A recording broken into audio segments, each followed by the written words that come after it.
channel again. Hi everybody. Today I want to show you how to make your crispy southern fried chicken using two of this type.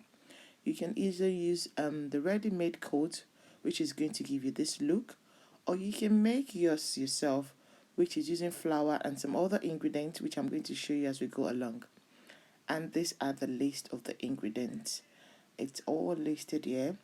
And this is the look when you use the self-made Tex ready-made one. And this is the look when I use my own flour with some spice and other things. So let's get into the cooking. Start with rinsing your chicken. If you're the type that have a culture of rinsing your chicken, just do as I'm doing. But if not, just wait a few minutes, then you'll see the actual main ways of how you make your southern fried chicken. Very crispy one. So that is the first step of rinsing of the chicken, and I'm going to go into the final step, which I always use either salt or lime, or sometimes I combine the two together as I'm doing here. Just properly cooked. I have a tradition of where I'm taught to always clean my chicken or any other protein, so I'm doing that. And this is the final rinse. Once this is done, then we go into the marinating process. I'm done with my chicken, and this is how it looks after it's been properly cleaned. So I'm going to dash into marinating them, and these are what I'm using to marinating. I have light soy sauce, I have parsley vinegar, I have my chicken powder, I have my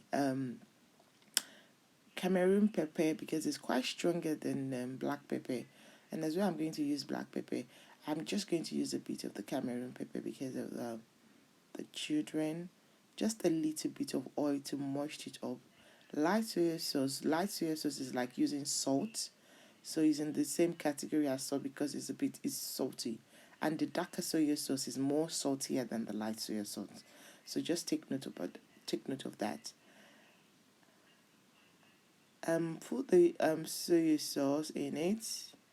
I was having difficulties opening the bottle, but eventually I did open the bottle. Then Cameroon pepper, just a bit. It depends on how much spice you can accommodate. Then black pepper as well.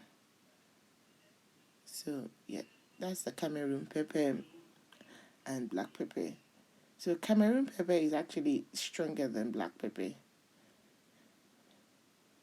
Mix it all together, then leave it to marinate.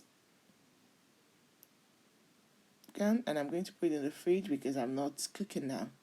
I'm going to cook later on.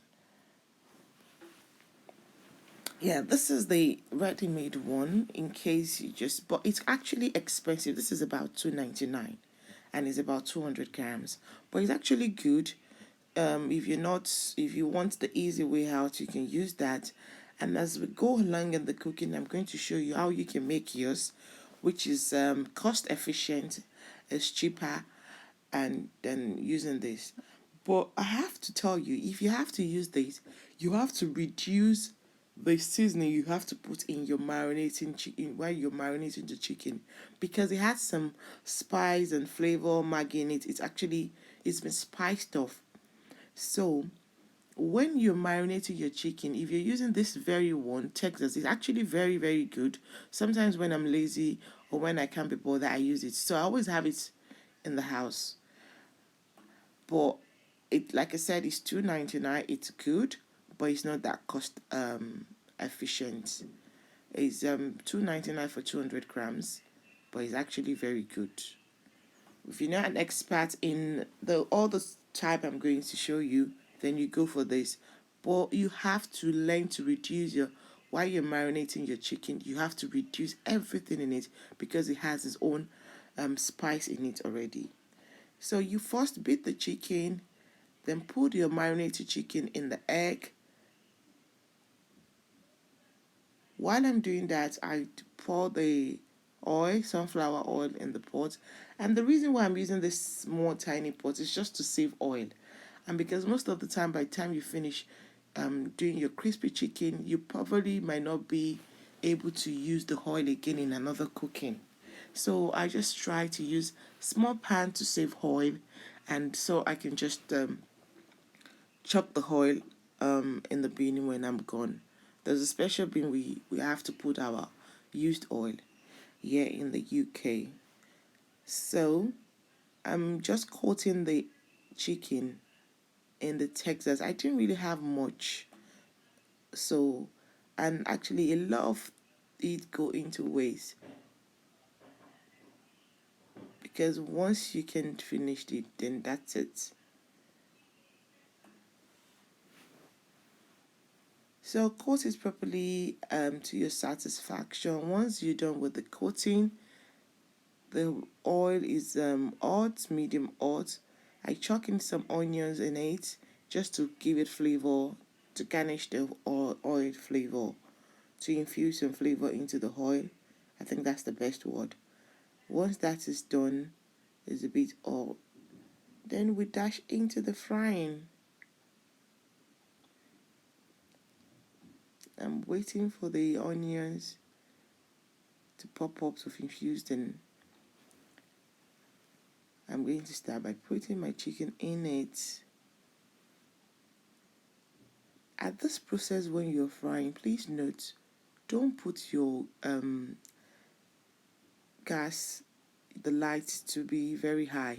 Make sure it's a bit of medium level, because if it's very, very high, that means the chicken is going to cook well on the outside, but it's not going to be well done on the inside.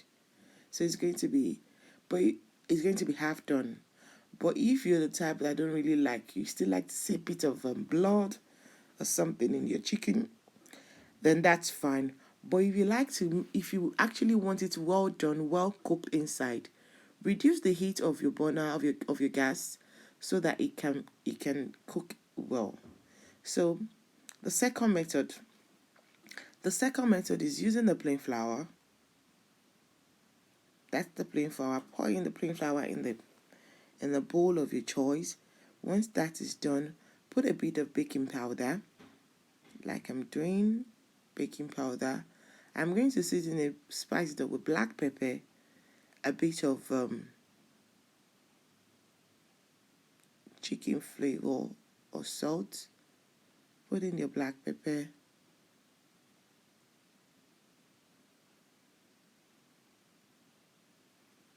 If your chicken is not well seasoned, then you can put salt to it. But because my chicken is actually well seasoned, so I'm not going to put salt. But if you think you need more salt, then feel free to put a bit of salt or a bit of Maggie in it. So it's actually frying. The one I use, the coating of Tex coating. Tex coating is actually the best. It's actually one of the first on the market, but there are actually other brand.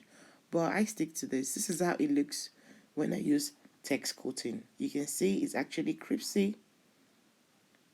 Yeah, that is it. When you use Tex coating, it comes out to be like this. So let's see how the second one looks like. I'm going to show you the look. So the choice is yours. We're going to dash into frying the second one. Put your chicken in the bit or egg. I actually don't like using my hand when I'm doing this, but you can wear a glove and do it because it's actually very sticky and I don't like the stickiness on my hand. But even if you're using gloves, it's also going to amount to the same thing. So, like I always say, the choice is yours. You can see how the fork I'm using gets sticky. So if you're using your hand, it's actually going to get sticky. Just the same with the fork gets sticky. I hope you get that. So you coat it with your self-mixed plain flour, baking powder, black pepper, and if you need salt or any seasoning, you can put. But on this occasion, I didn't put because my chicken has been well seasoned. So that is it. But if you need flour, I don't like to put so much flour because I like to save things. I don't like wasting things. So I'm putting another batch into the egg as well. Leave it in there while I'm frying the other last batch of the text coating.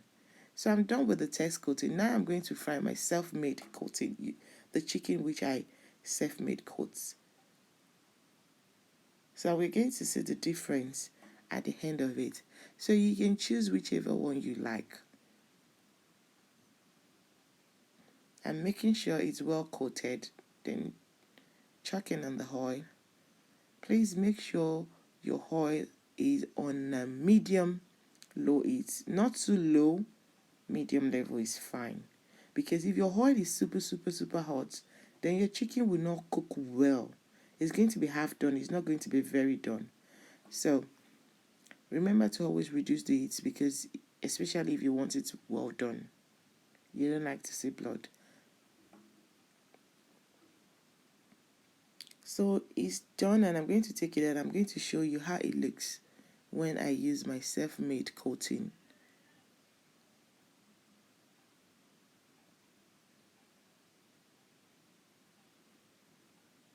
You see what I say about the oil? So that's why I use my small mini pots. You can see this is how it looks when you use self-coating. So which one is more crispy? The choice is yours. It depends on how you like it. So thanks for watching, guys. This is how it looks with self-coating. So I'm just going to put them side by side so you can see. This is the test coating, the first one, and this is the flour made coating. This is, oh sorry, text coating is the first one.